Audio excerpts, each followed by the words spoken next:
Hello అండి, అందరికీ నమస్తే. అందరూ ఎలా ఉన్నారండి? బాగున్నారా? నేనైతే చాలా బాగున్నానండి. మీరందరూ కూడా బాగుండాలనైతే కోరుకుంటున్నా. ఈ చలికి ఉదయాన్నే లేవాలంటే వామ్మో చాలా కష్టం. అంతేకాకుండా మా చిన్న బాబుకు, మా పెద్దోనికి, నాకు అందరికి కూడా జలుబుంది. మా అమ్మ అయితే ఉంది కదా, రోజు ఉదయం అయితే నేను లేవక ముందే లేచి బయటి పని అంతా కంప్లీట్ చేసేస్తుంది. నేను లేచే లోపు తనే వాకిలైతే ఊడ్చేసింది. ఇంకా నేను లేచిన తర్వాత నీళ్ళైతే చల్లుతున్నాను. అమ్మ అయితే ఈ రోజు ఊరెళ్తానందనమాట. ఇంకా తన వెంటే నేను కూడా వెళ్ళి నాగర్ కర్నూల్లో చింతకాయ పచ్చడి అయితే పెట్టించుకొద్దాం అనుకున్నా.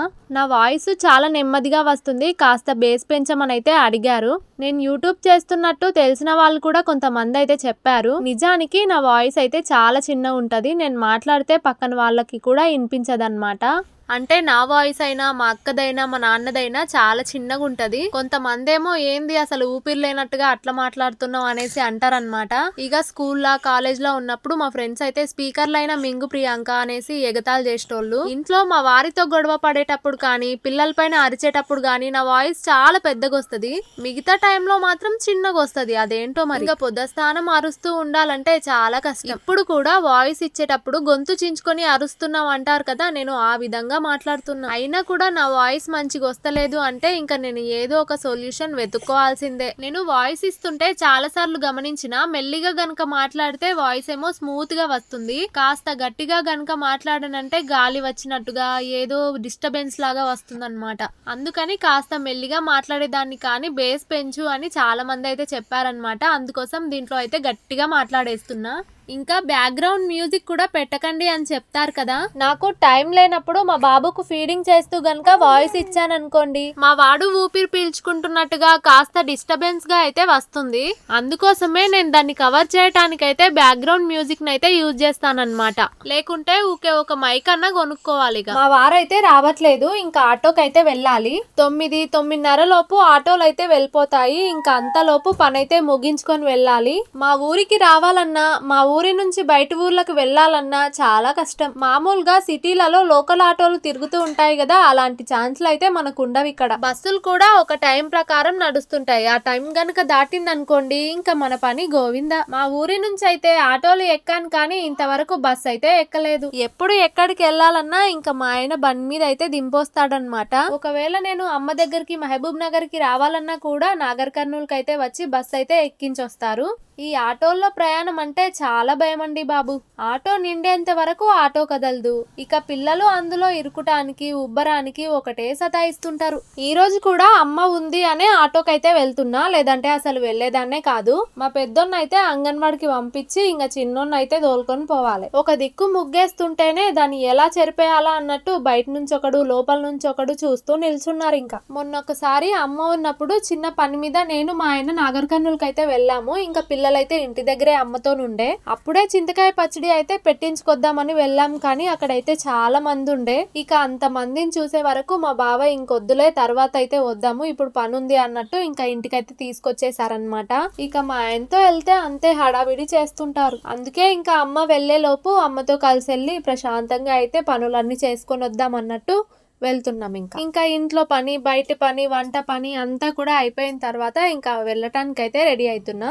పెళ్లి అవ్వక ముందు రెడీ అవ్వాలంటే మస్తు ఇంట్రెస్ట్ ఉంటుండే, గానీ ఇప్పుడైతే అంత లేదండి. ఇక మా ఆయన అయితే ఇంట్లో ఉన్నప్పుడేమో తిక్కదాని లెక్కుంటావు, బయటకు పోయినప్పుడేమో మంచిగా రెడీ అయిపోతావు, ఇంట్లో కూడా గట్లనే ఉండొచ్చు కదా అనేసి అలిగిండనమాట. ఇంట్లో ఉన్నప్పుడు ఎంత నీట్ గా, ఎంత మంచిగా ఉన్నా సరే పిల్లలు ఉండని పెట్టుకున్న బొట్టు పీకేస్తుంటారు. ఏదైనా అడిగింది ఇవ్వలేమనుకోండి, వేసుకున్న జుట్టును పీకేస్తుంటారు. ఇంకా నీట్ గా ఎట్లుంటాం? బయటికి వెళ్ళినప్పుడు నీట్ గా కనిపించలేమనుకోండి, అరే రాజుగాడి పిల్లం సోయిదాన్ లెక్కుంది, తిక్కదాని లెక్కుంది అని అనుకునేది మా ఆయన్నే కదా.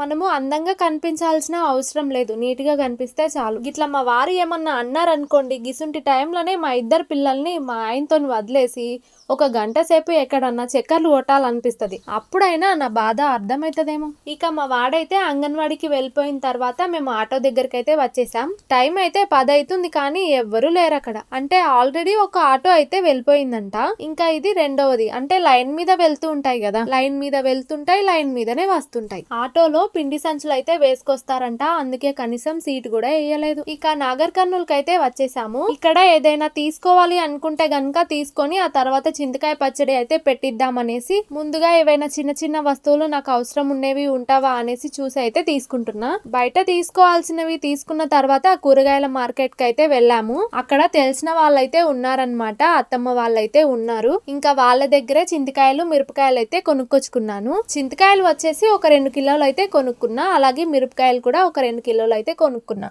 సగం పండు మిరపకాయలు అలాగే సగం పచ్చిమిరపకాయలు అయితే వేయాలంట, బాగుంటుందంట. పచ్చడిలోకి ఏమేం వేస్తారో అవన్నీ మనము కొనక్కర్లేదు. చింతకాయలు మిరపకాయలు అలాగే ఎల్లిపాయలు అయితే మనం తెచ్చుకోవాలి. ఇక తగినంత ఉప్పు ఆవాల పొడి పసుపు అవన్నీ కూడా వాళ్ళే వేస్తారంట. 1 కిలో పట్టించడానికైతే 50 రూపాయలంట. ఇంకా 4 కిలోలు కాబట్టి 200 రూపాయలు అయితే అవుతాయి. అవి కొనుక్కొని గిర్ని దగ్గరికి వెళ్ళిపోయిన తర్వాత ఇంకా మిరపకాయలు అయితే తొడిమేలు తీసేసి అలాగే చింతకాయలకు నార ఉంటుంది కదా, ఆ నార మొత్తం తీసేసి కడిగి అయితే ఆరబెట్టుకోవాలి. ముందు చింతకాయల్ని అలాగే మిరపకాయల్ని అయితే ఎండేంత వరకు ఆరబెట్టుకోవాలి. తడి ఉండకూడదు, బూజు పడుతుందేమో. చింతకాయలు అయితే కిలోకి మా సైడ్ అయితే 70 నుంచి 100 రూపాయల దాకా ఉన్నాయి. ఇంకా మిరపకాయలు కూడా అంతే 70 నుంచి 100 వరకు అయితే ఉన్నాయి 1 కిలోకి. చాలా రకాల నిల్వ పచ్చళ్ళు అయితే పెట్టుకుంటారు కానీ నేను ఎప్పుడు కూడా మామిడికాయ చట్నీ ఒక్కటే పెట్టిస్తా. ఫస్ట్ టైం అన్నమాట చింతకాయ పచ్చడి పెట్టించడము. చింతకాయ పచ్చడి కొంచెం పులపులగా ఉంటుంది కాబట్టి పిల్లలు కూడా మంచిగానే తింటారు. అంతేకాకుండా చింతకాయ పచ్చడి తింటే కాస్త బలం ఉంటుంది అనేసి అంటారు, మరి నిజమో కాదో కానీ. అంటే వెనకటికైతే గిట్లాంటి పచ్చళ్ళే ఎక్కువ తినేటోళ్ళు కదా, అందుకోసమని అట్లా అన్నారేమో. ఈ రోజు కూడా పచ్చడి పెట్టించడానికి చాలా మందే వచ్చిర్రు. అంటే ఇక అవి ఎండటమే ఆలస్యము, వాళ్ళు తొందరగానే పట్టిస్తున్నారు. చింతకాయల పచ్చడితో పాటు ఇక్కడ మిరపొడి కూడా వాడుతున్నారు అన్నమాట. ఒకటే దగ్గు.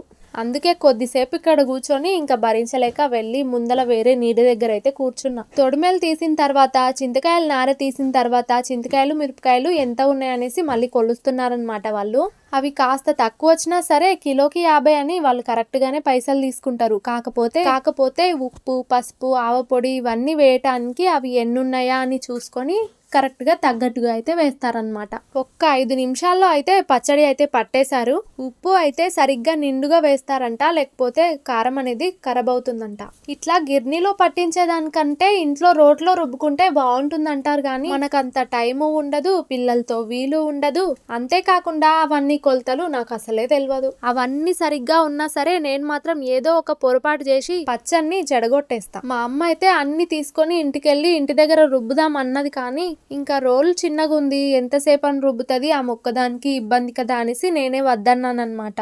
మామూలుగా వాకిలు ఊడిస్తేనే నాకు చేతైతే బాగా నొప్పెడుతుంది, అలాంటిది ఇంకా ఈ పచ్చళ్ళు దంచటం నా వల్ల కాదు, నీ ఒక్కదాని మీదనే పడుతుంది, నీకెందుకే ఇబ్బంది అన్నట్టు ఇంకా వద్దన్నాను. ఇక పచ్చడి పెడుతుండగానే నేనైతే 2 రూపీ షాప్ కి అయితే వచ్చానన్నమాట. అంటే పచ్చడికి ఇంతకు ముందు ఒక డబ్బా అయితే ఉంది కదా, ఆ డబ్బా అయితే ఇక్కడే తీసుకెళ్లాను నేను. గిర్ని పక్కన ఒక షాప్ అయితే ఉంది కానీ చిన్న డబ్బాకే 150 రూపాయలు అయితే చెప్పారు. 2 రూపీ షాప్ లో అయితే కొంచెం స్ట్రాంగ్ గా ఉంటాయి, రేట్ కూడా తక్కువగా ఉంటది అనేసి నేను ఇక్కడికి వచ్చాను. అయితే వచ్చింది ఒకదాని కోసమే అయినా ఒక్కటి కొని పోతామా మనం? చుట్టూ తిరిగి చూసి ఏదైనా నచ్చితే తీసుకొని అప్పుడు కదా వెళ్తాం. అదేంటో గానీ ఇక్కడికి వచ్చామంటే అన్ని అవసరం ఉన్నట్టే అనిపిస్తాయి, కానీ ఏది తీసుకోవాలన్నా మనసు ఒప్పదు. ఇంకా మొత్తం తిరిగి చూసి కొన్ని కావాల్సినవి అయితే తీసేసుకొని మళ్ళీ ఆటో ఎక్కి ఇంటికైతే వచ్చేసాను. ఇంకా నేనైతే ఆటో ఎక్కి ఊరికొచ్చేసాను. ఇంకా అమ్మేమో ఊరెళ్ళిపోయింది. చింతకాయలకు వెళ్ళినప్పుడు ఇంకా కొన్ని కూరగాయలు కూడా తీసుకున్నా. ఇంట్లో ఏం కూరగాయలు లేవు, టమాటాలు ఒక్కటే ఉండే. ఇంకా టమాటాలు తప్పించి కొన్ని కూరగాయలు అయితే తీసుకున్నా. ఇంకా ఊర్లో కూరగాయలకు అక్కడ కూరగాయలకు కొంచెం రేట్ అయితే డిఫరెంటే ఉంటది. అంటే షాప్ లో వాళ్ళైతే అక్కడి నుంచి ఇక్కడికి తెచ్చుకుంటారు కాబట్టి కొంచెం రేట్ అయితే ఎక్కువగానే చెప్తారు. ఇంకా వాళ్ళకి కూడా పెట్రోల్ ఖర్చు అని అవి ఇవి ఉంటాయి కదా. మాకైతే ఇంటి ముందు చాలా ప్లేస్ ఉంది, కావాల్సినన్ని కూరగాయలు కూడా ఇంటి దగ్గరే వండించుకోవచ్చు. కానీ మాకు కోళ్ళ బాధ ఒకటి, మళ్ళీ ఏమైనా పురుగులు పాములు అలాంటివి వస్తాయేమోనని భయానికి పెంచుకోము.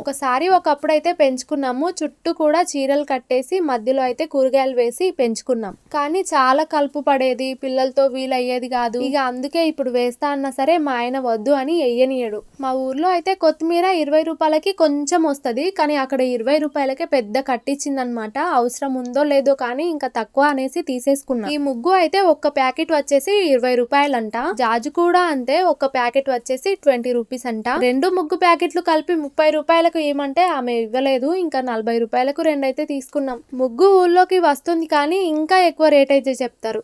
జాజు కూడా ఊళ్ళో దొరుకుతుంది కానీ 20 రూపాయలకి చాలా తక్కువ పెడతారు. ఇక 2 రూపీస్ లో ఈ వస్తువులు అయితే తీసుకున్నాను నేను. తులసమ్మ దగ్గర పూజ చేసుకున్నప్పుడు ఇంట్లో నుంచి కుంకుమ అవన్నీ బయటికి తీసుకెళ్తాను కదా, అప్పుడు ఇంట్లో ఉన్న ప్లేట్సే వాడుకుంటా. అలా కాకుండా దేవుని దగ్గరనే సపరేట్ గా ఉంటే బాగుంటుందని చిన్న ప్లేట్ అయితే తీసుకున్నా. మన ఇంటి ముందు పూల చెట్లే లేవు గానీ నేను పూల కోసం బుట్టి తీసుకున్నా. ఎందుకో ఆ బుట్టిని చూడగానే చిన్న చిన్నగా చాలా ముద్దుగా అనిపించేసింది. ఇంకా అందుకే తీసేసుకున్నా. ఇంకా ఇవి వచ్చేసి ముగ్గు వేసుకోవడానికి స్టెన్సిల్స్ అయితే తీసుకున్నా. మా ఇంట్లో అయితే పప్పు గుత్తి విరిగిపోయి చాలా డేస్ అవుతుంది. ఇంకా పప్పు మెత్తగా ఉడకబెట్టేసి పప్పు గుత్తి అవసరం లేకుండా అయితే వాడుకున్నా ఇన్ని రోజులు. ఇంకా పప్పు సరిగ్గా ఉడకనప్పుడేమో మా పక్కింట్లో మా అత్తమ్మ దగ్గర అయితే తీసుకొచ్చి రుబ్బుకునేదాన్ని. అందుకే ఇక ఒక పప్పు గత్తి అయితే తీసుకున్నా. ఇక తులసమ్మ దగ్గర అగరబత్తులు ముట్టించినప్పుడు పెట్టడానికి అయితే తీసుకున్నాను అది. ఇంకా గంట కూడా తీసుకున్నాను అనమాట. చాలా సార్లు చెప్పాను కదా, పూజ చేసేటప్పుడు గంట కొట్టాలంటే ఇష్టం కానీ లేదు అని ఈసారి యాది చొప్పున కొనుక్కొచ్చుకున్నా. మనం ఏదైనా కొన్నామంటే దాన్ని ఖచ్చితంగా ప్రయత్నించాలి అప్పుడే, లేకపోతే నా మనసంతా దాని మీదనే ఉంటది. అది కొనుక్కున్నప్పుడే అనిపించింది ముగ్గు వేస్తే ఎలా ఉంటదో చూద్దామా అని. కానీ అక్కడ వీలు పడలేదు కదా, అందుకే ఇంటికి రాగానే ట్రై చేస్తున్నాను. ఇంకా ఇలాంటి వస్తువుల విషయంలోనే కాదు, ఏదైనా బట్టలు కొన్నా సరే ఇంటికి రాగానే ఇక వేసుకొని చూడకపోతే మనసు ఒప్పది. షాపులలో ఏదో మీద చూసి తీసుకుంటాం గానీ ఇంటికి వచ్చిన తర్వాతనే క్లియర్ గా చూసుకుంటాం. ఇక చిన్నప్పుడు అయితే ఏ కొత్త బట్టలు కొంటుంటినో అవే ఊకే వేసుకుంటుంటి. అవును, నాకు ఒక సామెత గుర్తొచ్చింది. కొత్త బిచ్చగానికి పొద్దేరు కదంట.